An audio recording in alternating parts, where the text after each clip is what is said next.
Hello, Anne. Thank you so much for joining SheLeads today. I am so excited to have you as a guest and just learn from you and share all of your insights with others. So thank you so much. Thanks for having me. Of course. So, Anne, you are the co-founding partner of Floodgate, a venture capital firm that focuses on seed stage investing in technology companies. Some of your key investments include Lyft, which you were the lead seed stage investor, TaskRabbit, and Refinery29, to name a few. And you're also the co-founding member of AllRaises, which is an organization focused on the increasing diversity of funders and founders. And then at Stanford, you're a lecturer in engineering and also the co-director of the Mayfield Fellows Program, which I was honored to be a part of that community. And just to cap it all off, you were also named by Forbes one of the top tech investors of 2020, so congrats. And then also a few years back, just the most powerful woman in startups. So you can imagine my excitement to have you on this show. And so yeah, thank you so much for being here. Thank you. Thanks for having me. Of course. Okay, so I've done a little bit of research and I've discovered that at one point you were actually really close to becoming a doctor, to the point where I believe you took your MCAT, but 2 days before you realized, I don't want to be a doctor. And so I'm just interested in that journey. Kind of walk me through that thought process and where you kind of had that leap to be like, no, it's not too late to change. Yeah, and just especially for people like me graduating and trying to navigate their life. Like, what did you learn from that? Yeah, I think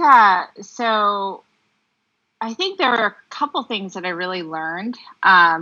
One was there's sort of this voice that you'll hear from time to time that's like it almost like feels like a voice inside your head, right? And it's sort of a whisper where it's like this is a fit or it's not a fit, and you can't rationalize it.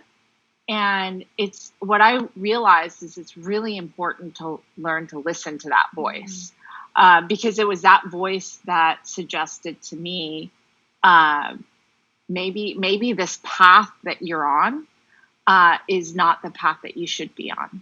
And part of the reason was the reason why that's so important is because sometimes it's really hard to get off the path. There's a lot of inertia in knowing what the next step is and having it defined for you. And to get off the path doesn't necessarily mean you know what the next step is. And so as long as the next step on the path is defined, it's really hard to get off, especially if the other option is, I don't know, right? And so what was really a strong urge for me, the wonderful part was I had a friend, my best friend in college was applying to med school, and she was on the path to being a doctor. And she was the perfect candidate for being a doctor. Empathetic, caring, wonderfully smart. But she was so like in that direction that I could see why she would make a great doctor. But I could also see why those characteristics weren't necessarily present in me. And so it was just the awareness of my surroundings and then having an awareness of what am I really good at? And one of the things that I've always been pretty good at is memorizing stuff, but I never loved it. And studying for the MCATs is actually a lot of memorization. And I'd gone through organic chemistry, which was a lot of memorization.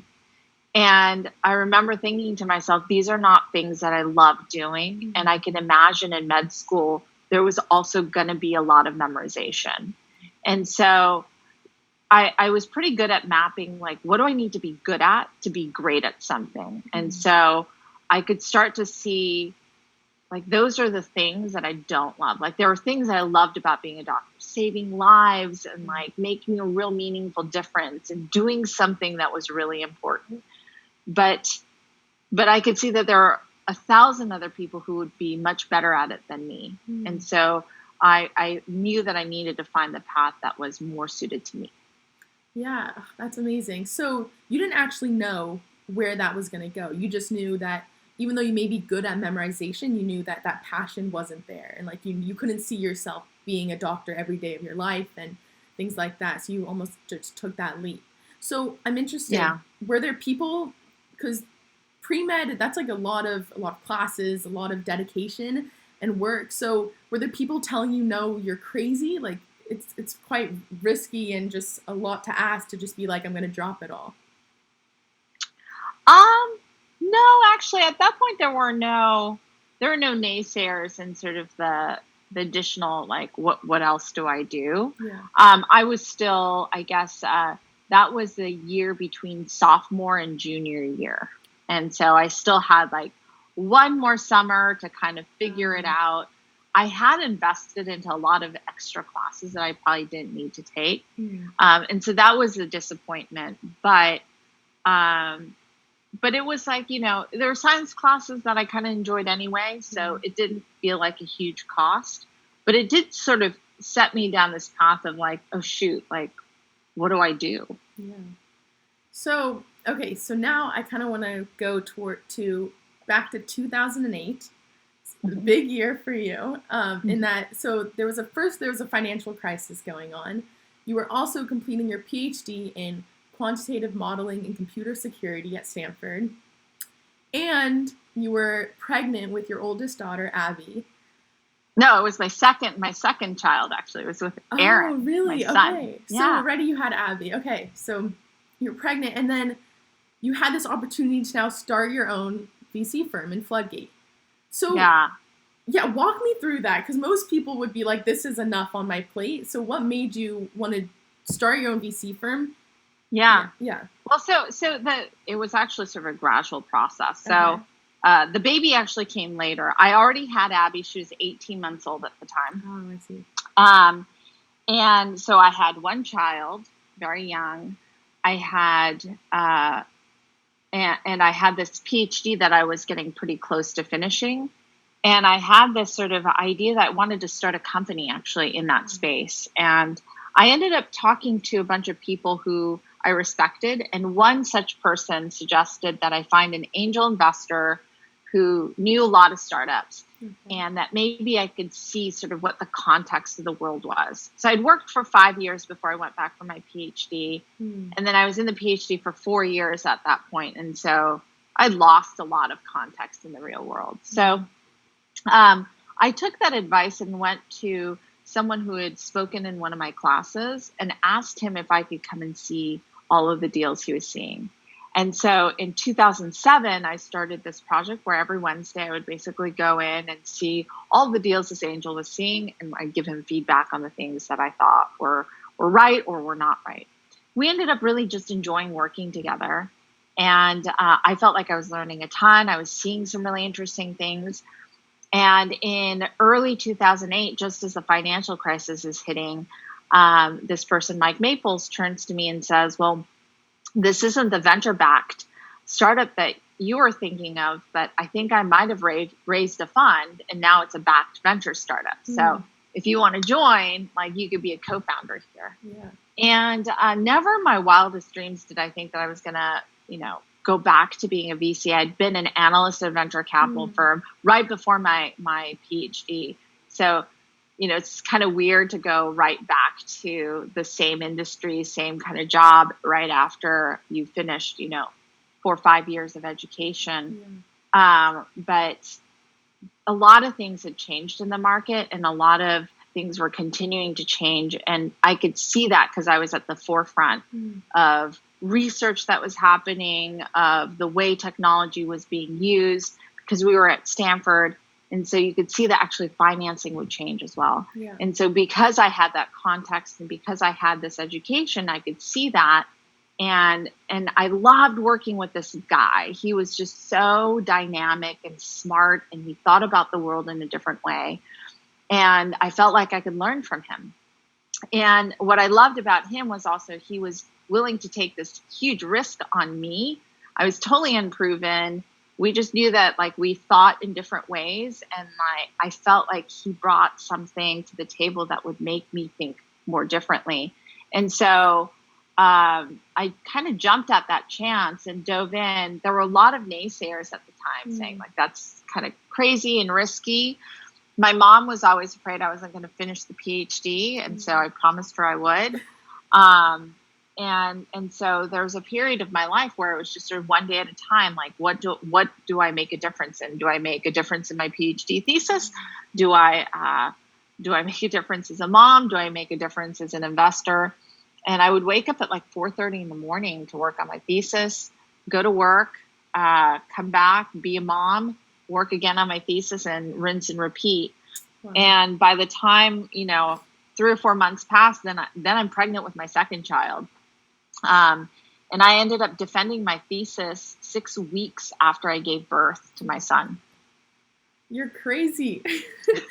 So first, when I hear that story, there's a lot of things that jump out. But one thing is, even when you're kind of looking for these opportunities, is looking at the people. Like, for instance, you saw that you can learn from, it was Mike Maples, I assume. Mm-hmm. Yeah, so you can learn from him and you guys think differently and he would push you. So I think that's really, really important kind of for me, even when I'm thinking of a job.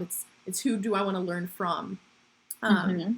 And so I'm wondering, were there other, so you said there were naysayers, but I'm wondering, were there other females in VC that you could lean on, or at least like mothers who could relate to what you're going through? Because it seems definitely that you were going through something that not many people can all juggle at once. Yeah, I mean, I had a few female role models that I really looked to. One was actually, she was a former entrepreneur and angel investor. Her name was Audrey McLean. And she had been teaching MSNE 273 at Stanford, and I was her TA for a number of years. She was sort of this hard-charging woman, and I really adored her for just the vitality she always had. Yeah. And I remember at one point she pulled me aside. She said, you should go do this thing with Mike Maples, but let me tell you, if you don't finish your PhD, you will regret it. Mm.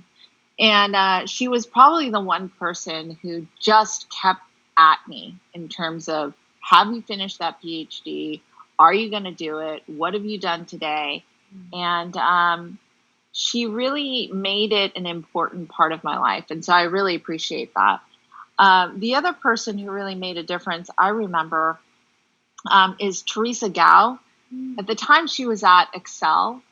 And she was one of the very few women investors who was very successful. And she had done a couple of security investments that had done very well. And she had done some consumer investing that had done very well. And I remember I went to her and I said, hey, I'm new to this, but can you tell me what's required for success? And she just kept it very simple. She said to me, it's actually not terribly complicated. It's hard to do. It's just invest in great companies. And I remember thinking that was probably the most important piece of advice, because people will get lost in the nitty gritty of, you should go networking, you should do these things, like you should, try to write a blog, you should tweet more. And she was just like, that the crux of it is that you have to find great companies to invest in, and the rest, it doesn't matter. It's a strategy to get there. Yeah. Right. And I appreciated that. I appreciate it to this day. And she's still one of those investors that I still look up to. Yeah. Yeah, and it's almost like the investments will speak for themselves, and that's how. That's right. Yeah, that's awesome. So, starting Floodgate, what were some of the biggest challenges you faced? And was there a big learning curve, and like just learning by doing, or kind of how did you get the knowing what to do as a top investor? It was wildly fun. Yeah. So when you're a co-founder and there's just two of you, I think a lot of entrepreneurs have experienced this too. Like, changing the toilet paper in the bathroom is fun, right? Because it's yours. Like, everything is yours. When we first got started, we were subleasing space from Roxrow Pharmaceuticals. We couldn't even put our name on the door because it wasn't our space. And so it was just it was a time when I literally had to do everything with Mike. And so, everything now that we have our CFO do, I did. I had the Excel spreadsheet that, kept track of all the cap tables of our companies. I was actually in charge of audit. So, it was just the two of us, but we got audited at the end of the year, and Mike told me to take care of it. And there's some comical stories around this woman who is from a big, accounting firm. She comes to our office and she sits down and she says, I have to make sure you have right fraud processes in place. And I'm thinking to myself, it's just the two of us. What could we possibly have? And she said, how do you know there's no fraud that happens between you and Mike? And I said to her, well, that's funny because, the main thing that we have is that Mike, when he gave me the credentials to wire money from our bank account, he told me that if I ever ran off to Mexico with the money, that he would hunt me down, not with ordinary Russian mobsters, but the kind that will poison you with polonium. And I think he's half serious. Yeah. So I'm definitely not running off with the money. And this woman was furiously taking notes. And then she's stops. And she's like, wait, is that a joke? And I'm like, no, that's exactly what he told me. You can ask. Oh my goodness. Stuff like that would never happen anymore. But it was great. You're just kind of making stuff up, and the community was really small. There were only 5 investors in our space. Wow. And so it was a fantastic time. I loved it. Yeah. So it sounds very similar to the messiness that you have in any startup, and it doesn't have to be. Yeah. So it seems you obviously have that entrepreneurial itch because you said you were deciding whether you should start your own company in computer security. So I'm wondering, did you ever have that regret at one point saying, why didn't I start my own? Just so, because it's almost like when you start your own, you can control the impact in a way. Whereas maybe as an investor, it's you can control it, but not as directly. Directly. Yeah. I think, that was the sort of what I call the come to Jesus moment for me when I started Floodgate. Was I knew I had to let go of that desire because an investor can't be investing in their ideas. You're investing in someone else's ideas. And so if you hold on to this notion that you are the operator, you can never actually be an effective investor. And so that's something that I think is very important to me, is that I respect the role of the founder. And in doing so, I had to really put that part of me away and put myself into the founding role of Floodgate. Yeah. And so I put all of that energy into how do I grow my team here? Yeah. So going into specifics about being a seed stage investor, there's a lot of unknowns because you don't really have the numbers yet, and it's very early on. So I'm wondering, what techniques do you use to really look 30, 40 years down the way to say it's going to be an impact and not just a product that people will love short term? What do you go through in your mind to know that? Yeah, it's funny. We were talking about this today, actually, in our partnership meeting. I think, a lot of times we start off with, here's this inflection. We see something rapidly changing because of something else. So it could be a huge technological shift. So when the iPhone came out, that was clearly going to be a huge shift.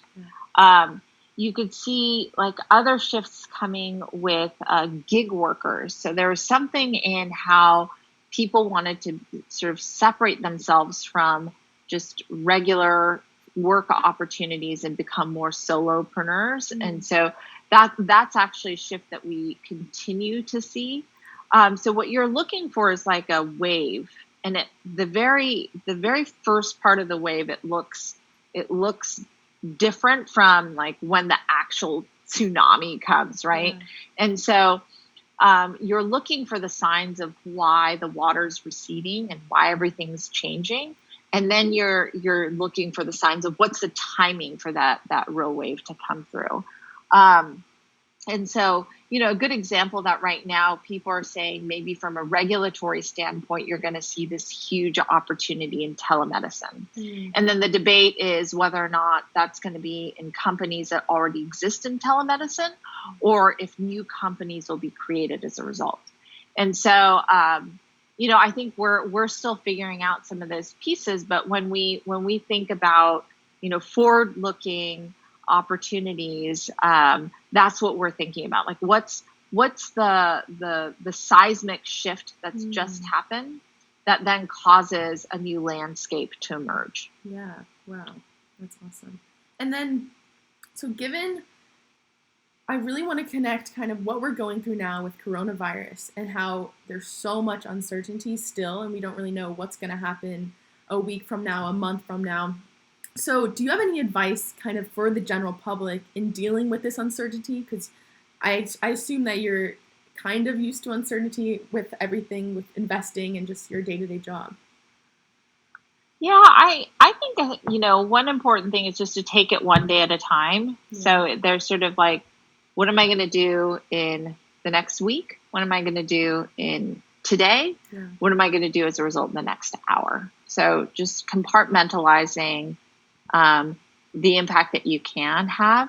And then the second thing is there's understanding your sphere of control. So there are certain things that you have no control over, and whether or not you worry about them, it won't change the outcome. Yeah. And so you kind of have to choose to only worry about the things that you can have an impact on.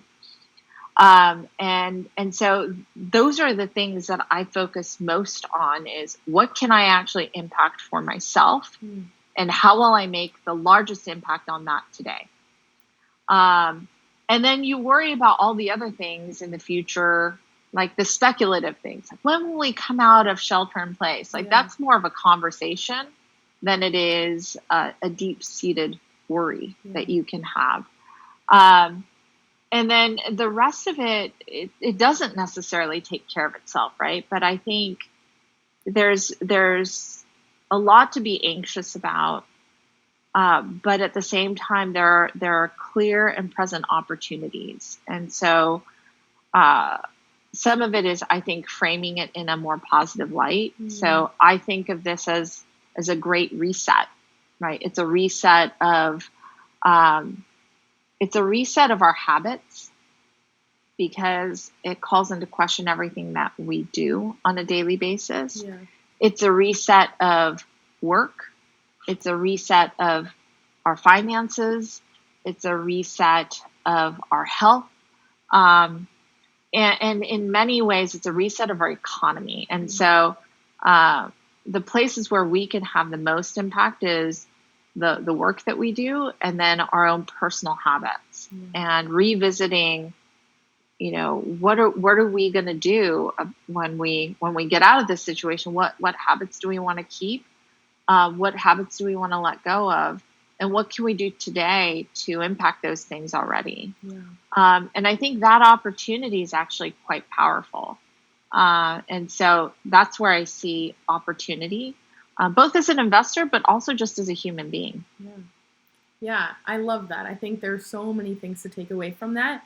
And one thing that really stuck out was just controlling the controllables. And that's even a good life lesson, even without everything that's happening now. But it's something that you just have to realize, if you can't control it, then it's not worth expending that energy into it, and focusing on things that you can control. So I think that's great. So before we get into the more fun questions, I do want to ask you about AllRaises and its mission, and just the impact that you've seen, how it's impacted females and just increasing diversity today. I'm really interested in that. So, yeah. I think we're only starting to see the impact. I mean, the mission is basically we want to change the dynamics of founders and funders. Mm-hmm. And we want to create a level playing field for everyone. And we believe that actually in order to create a level playing field for founders, there needs to be a level playing field for funders. And so, you look around and even today, the sheer number of female investors is low. Yeah. And you look in a partnership and they're single digits.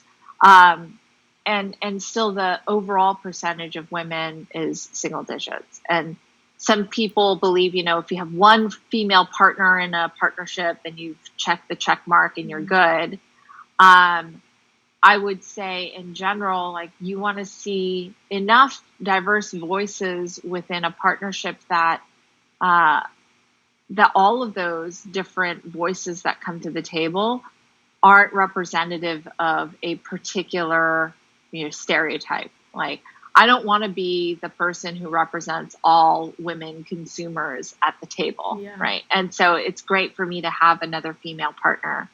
And so I think for us, it's not just gender, but it's just all the different kinds of voices you can have at an investor's table. How do you get those representations happening? And what I love about AllRaises is that we have so many different initiatives that help move us in that direction. The one that I've been most involved in is called Founders for Change. And this was started by Jenny Lefcourt and Aileen Lee.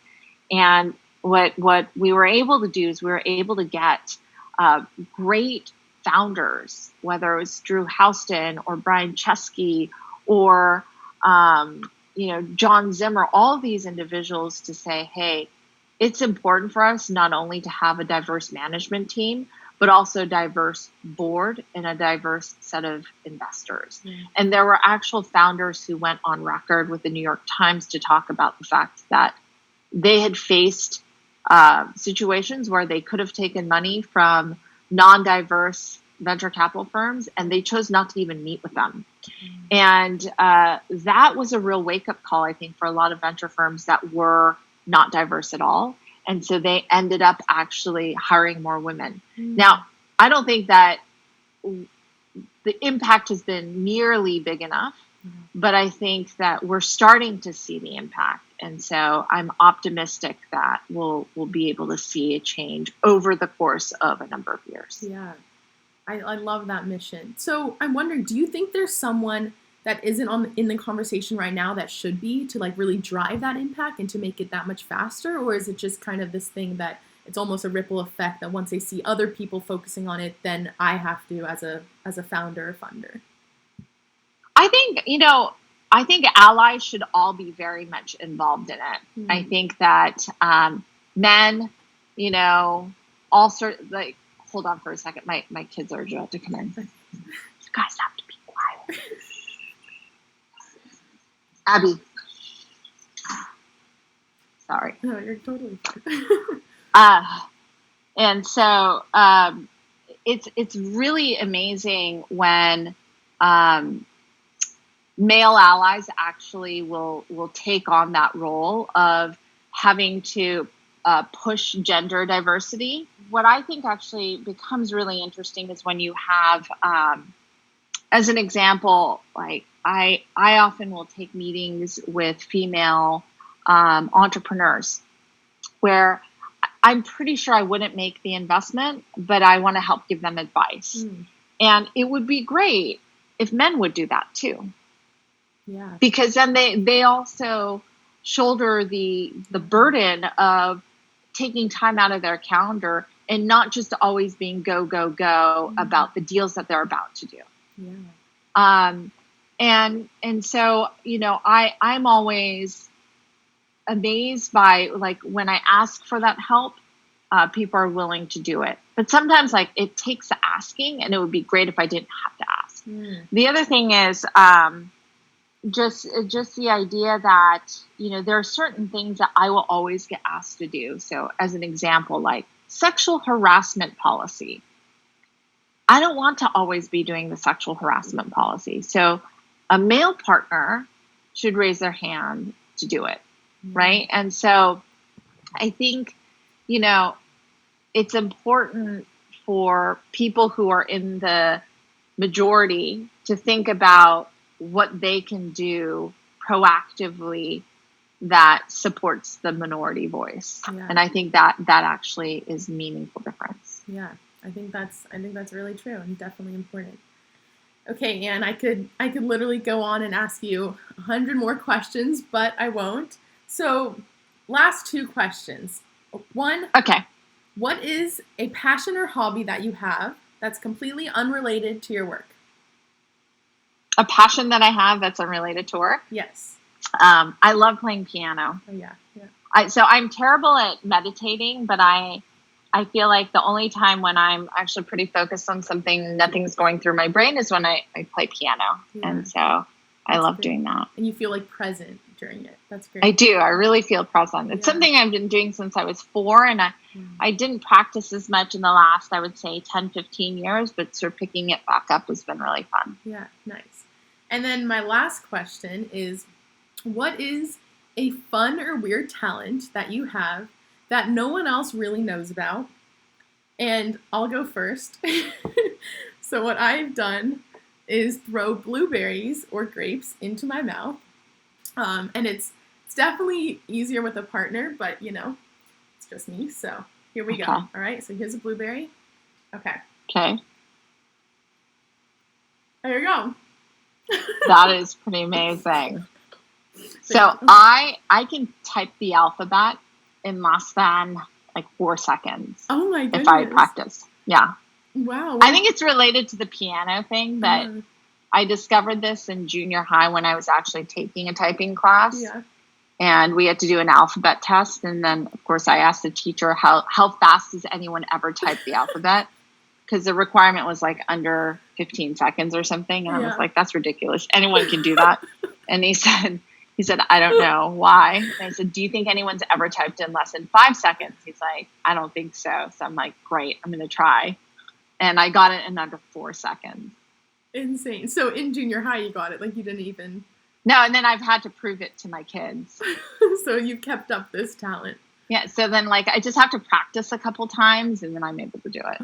I think we can also tell your competitive energy through that. So I love it. I think that's great.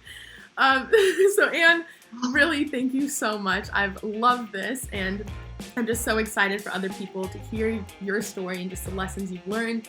So thank you for being on SheLeads. Thank you. Of course. Thanks for pulling this together.